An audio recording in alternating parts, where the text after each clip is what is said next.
Hi అండి, welcome to my channel. నేను మీ శ్రావణి. ఎలా ఉన్నారు అందరూ? నేనైతే చాలా బాగున్నాను.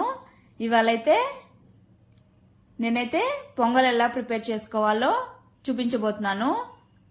ఇదైతే మౌత్ మెల్టింగ్ అని చెప్పొచ్చండి. నోట్లో వేసుకుంటే వెన్నలాగా కరిగిపోతుంది, అంత టేస్టీగా ఉంటుంది పొంగల్ అయితే. లేట్ చేయకుండా అయితే ట్రై చేసేద్దాం. ముందుగా కుక్కర్ పెట్టుకొని ఆయిల్ వేసుకోవాలి. ఆయిల్ అనేది కొద్దిగా ఎక్కువే వేసుకోవాలి. తర్వాత ఆవాలు, జీలకర్ర, కరివేపాకు, పచ్చిమిర్చి, ఆనియన్స్, తర్వాత కొద్దిగా మిరియాలు దంచుకొని వేసుకోవాలి. వేసుకున్న తర్వాత ఇవన్నీ బాగా లో ఫ్లేమ్లో మంటను పెట్టుకొని ఫ్రై చేసుకోవాలి. పొంగల్ అనేది అందరికీ తెలుసు, కాకపోతే కొన్ని టిప్స్ వల్ల అది టేస్ట్ మరింతగా ఉంటుంది, అంతే అండి. తర్వాత ఫ్రై అయిపోయిన తర్వాత ఇందులోకి 1 కప్పు మూంగ్ దాల్ పెసరపప్పు తీసుకొని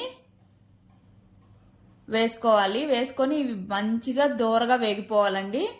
పైన లైట్గా కలర్ రావాలి, అంతవరకు బాగా ఫ్రై చేసేసుకోవాలి. తర్వాత ఇందులోకి కొద్దిగా అల్లం తురుముకొని వేసుకున్నాను. తర్వాత 1 గుప్పెడు కొత్తిమీర వేసేసుకొని ఇవన్నీ బాగా ఆయిల్లోనే ఫ్రై అయిపోవాలి. అప్పుడు టేస్ట్ అనేది చెప్పడం కాదు కానీ ఆ స్మెల్లే చెప్తుందండి, అంత టేస్ట్గా ఉంటుంది. తర్వాత అయితే ఇక్కడ ముందాలు అయితే ఫ్రై అయిపోయింది. ఇందులోకి రైస్ యాడ్ చేసుకుంటున్నాను. నేనైతే క్వాంటిటీ 1 కప్పుకి 1 కప్పు రైస్ తీసుకున్నాను. మీరు కావాలంటే అలా చేసుకోవచ్చు, లేదంటే 1 కప్పుకి 2 కప్స్ రైస్ అయినా తీసుకోవచ్చు. టేస్ట్ మాత్రం తగ్గదు అసలు. తర్వాత రైస్ కూడా ఒకసారి వేసుకొని బాగా మిక్స్ చేసేసుకోవాలి. మిక్స్ చేసేసుకున్న తర్వాత బాగా లూజ్గా కన్సిస్టెన్సీ ఉండాలి అనుకుంటే 1 కప్పుకి 4 కప్స్ వాటర్ యాడ్ చేసుకోవాలి. లేదంటే అప్పటికప్పుడు సర్వ్ చేసుకునేటట్లయితే 3 కప్స్ యాడ్ చేసుకుంటే సరిపోతుంది. వాటర్ యాడ్ చేసుకున్న తర్వాత ఇందులోకి నెయ్యి వేస్తున్నానండి. నెయ్యి వేస్తే టేస్ట్ చాలా బాగుంటుంది, వద్దనుకున్న వాళ్ళైతే స్కిప్ చేసేయచ్చు. తర్వాత సాల్ట్, పసుపు వేసేసి ఒకసారి బాగా మిక్స్ చేసేసుకొని కుక్కర్ మూత పెట్టుకోవాలి. నేను ఇక్కడైతే గోడంబి మిస్ అయ్యానండి. గోడంబి అనేది పోపులోనే వేసుకొని మంచిగా దూరగా వేయించుకొని తీసి పక్కన పెట్టుకొని తినేటప్పుడైనా వేసుకుంటే క్రిస్పీగా క్రంచీగా ఉంటాయి తినేటప్పుడు.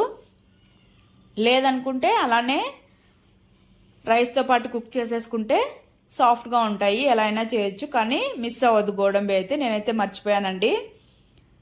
తర్వాత ఇందులోకి చట్నీ రెడీ చేసుకుందాం. మిక్సీ జార్ తీసుకొని చింతపండు 1 నిమ్మకాయ అంత కాదండి, హాఫ్ వేసుకుంటే సరిపోతుంది. ఇక్కడ చింతపండు అనేది వేడి నీళ్ళలో నానబెట్టుకుంటే త్వరగా నానిపోతుందండి. తర్వాత వేయించిన పచ్చిమిర్చి, అలానే కొత్తిమీర, కొద్దిగా అల్లం, వెల్లుల్లి వేసుకోవాలి. తర్వాత 2 గుప్పెళ్ళు పల్లీలు వేయించుకొని వేసుకోవాలి. కొద్దిగా సాల్ట్ వేసుకొని మిక్సీ పట్టుకోవాలి. కొద్దిగా వాటర్ యాడ్ చేసుకుంటూ మిక్సీ పట్టుకోవాలి. ఒకేసారి వాటర్ యాడ్ చేశారనుకోండి బాగా మిక్సీ అవ్వదు. ముందుగా ఇవన్నీ మిక్స్ చేసిన తర్వాత వాటర్ యాడ్ చేసుకుంటే బాగా మిక్స్ అవుతుంది. తర్వాత కొద్దిగా బెల్లం యాడ్ చేస్తున్నానండి. ఇదైతే టేస్ట్ని బ్యాలెన్స్ చేస్తుంది. పులుపు, కారం, స్వీట్ అలాగా చూడండి. ఇలాగా సాఫ్ట్గా కాకుండా కొద్దిగా బరకగా మిక్సీ పట్టేసుకోవాలి.